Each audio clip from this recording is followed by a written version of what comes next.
ఇదిగో అందరూ చూడండి, ఈ రావు మా దగ్గర అప్పు తీసుకున్నాడు. తిరిగి కట్టమంటే కట్టుకథలు చెప్తున్నాడు.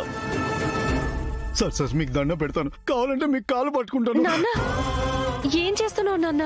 అమ్మ నీకేం తెలియదమ్మా, నువ్వు ఆగమ్మా. సార్ నాకు కొంత సమయం ఇవ్వండి. రేయ్ చూసావా రావుకి ఎంత అందమైన కూతురుందో? ఏంటి రావు ఇంట్లో బంగారాన్ని పెట్టుకొని బయట అప్పులు చేస్తున్నావు?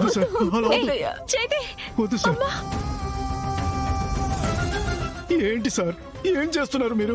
రేయ్ రేపు మళ్ళీ వస్తా, డబ్బులు ఇచ్చావో సరే, లేదనుకో నీ కూతుర్ని కాలేజ్ గేట్ నుంచే తీసుకెళ్తాను.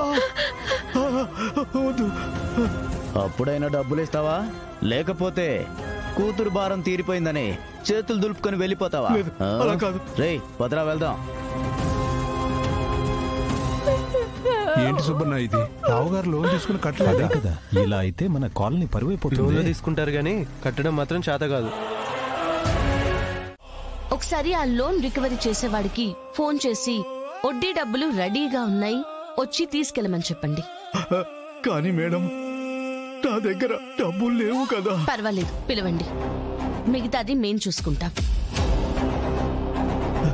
సరే మేడం.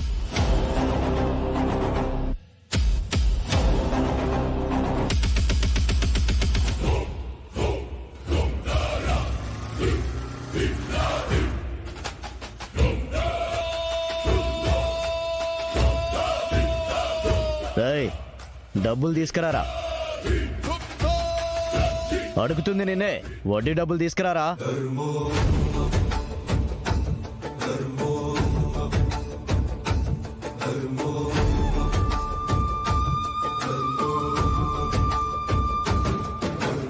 ఇవ్వమంటే చూస్తాడంట్రా. అన్నా డబ్బులు తీసుకుందువు, కానీ ముందు నీతో కొంచెం మాట్లాడాలి. కాదు కాదు కాదు, నీకంటే ముందు వీళ్ళందరితో మాట్లాడాలి.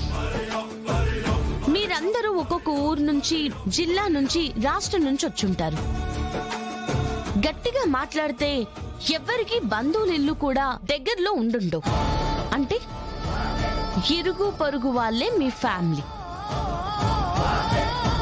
మీలో ఒకడిని, మీ కుటుంబంలో ఒకడిని ఇలా నడి వీధిలో తీసుకొచ్చి అవమానిస్తుంటే, వయసుకొచ్చిన కూతురు గురించి అసభ్యంగా మాట్లాడుతుంటే అందరూ ఇలాగే చూస్తూ నిలబడిపోయారా? మీలో ఒక్కరు కూడా అండగా ఉండలేకపోయారా? ఏంటి అక్షరాలు మాట్లాడుతున్నావు? ఏంటి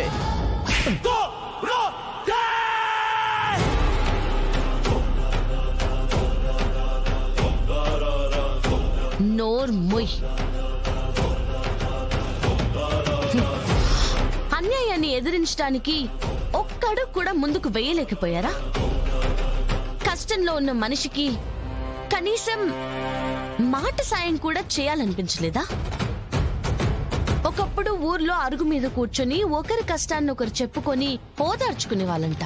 కానీ ఇప్పుడు ఒకరికి కష్టం వచ్చిందంటే చాలు, ఇంట్లో గొడవ జరుగుతుందంటేనే చాలు, ఒకడేమో ఇలా గోడపై నుంచి తొంగి చూస్తాడు, ఇంకొకడు వాళ్ళ బిల్డింగ్ ఎక్కుతాడు, మరొకడైతే ఇదిగో ఇలా సెల్ ఫోన్ లో రికార్డ్ చేసి సోషల్ మీడియాలో పెడతాడు.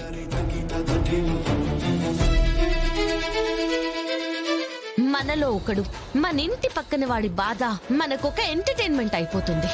కాలనీకి గొప్పగా ఆనంద నిలయం అని పేరు పెట్టగానే సరిపోదు, దీనికి తగ్గట్టుగానే అందరూ నడుచుకోవాలి. ఈరోజు ఈయన భార్యని కూతుర్ని అన్నాడు, రేపు మీ అమ్మను, మీ కూతుర్నో లేదా మీ చెల్లినో అంటే ఈ కష్టం మీ ఇంటి వైపు వస్తే అందరూ ఏం చేస్తారు? ఏముందాత్రి, సేమ్ సీన్ రివర్స్. మళ్ళీ సెల్ ఫోన్స్ కి పని చెప్తారు, సోషల్ మీడియాలో పెట్టి మహా అయితే సేవ్ జస్టిస్ అంటారు. ఇలాంటి వాడిని ఉరి తీయాలి అని చెప్తారు. అంతకంటే గొప్పగా ఏం ఆలోచిస్తారు? అంతే కదా బ్రో? ఏంటి సార్ మీ ఇష్టానికి మాట్లాడుతున్నారు? కట్టలేనప్పుడు అప్పెందుకు చేయాలి? వాళ్ళతో మాట ఎందుకు పడాలి?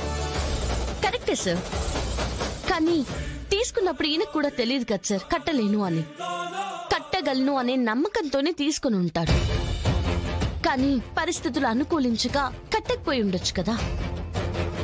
అరే మన కాలనీలో మనలో ఒకరికి కష్టం వచ్చిందంటే అది మనకొచ్చినట్టే. మనమే ఒకరికొకరు అండగా నిలబడాలి, ఒక కుటుంబంలా తోడుగా ఉండాలి.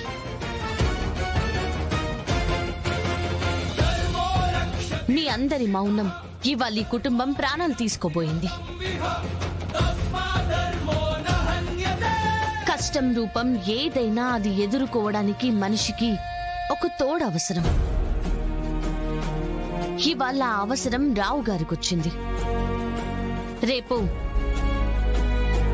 మీలో ఒకరికొస్తుంది. ఈరోజు మీరు నిలబడితేనే రేపు మీ పక్కన ఆయన కూడా నిలబడతారు. తీసుకున్న లోన్కి వడ్డీ కట్టమంటే ఇలా రౌడీలతో కొట్టిస్తావా?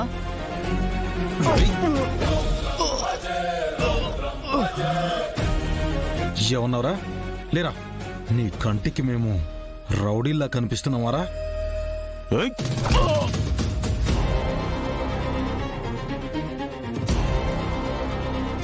అసలు మీరు బ్యాంక్ ఎంప్లాయీసా? ఏది ఒకసారి ఐడి కార్డ్ చూపించండి. అంటే మేము బ్యాంక్ ఎంప్లాయీస్ కాదు, రికవరీ కోసం మేము పనిచేసే ఏజెన్సీకి డీల్ ఇచ్చారు.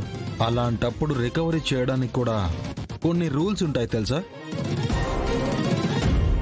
ఏంటలా తెల్ల మొహం వేసుకుని చూస్తున్నావు? తెలుసా తెలీదా? రాత్రి 6 తర్వాత పొద్దున్నే 8కి ముందు లోన్ రికవరీ కోసం రాకూడదు. రికవరీ పేరుతో డబ్బులు తీసుకున్న వాళ్ళని ఏ విధంగా ఇబ్బంది పెట్టకూడదు, భయపెట్టకూడదు, బెదిరించకూడదు, గాయపరచకూడదు. ఉన్న ప్రతి రూల్ ని మీరు అధిగమించినందుకు IPC section 503, 506 criminal intimidation, BNS section 325 extortion, BNS section 356 defamation కింద మీ మీద, మీ వెనకాలన్న బ్యాంకుల మీద కేసులు పెట్టారు.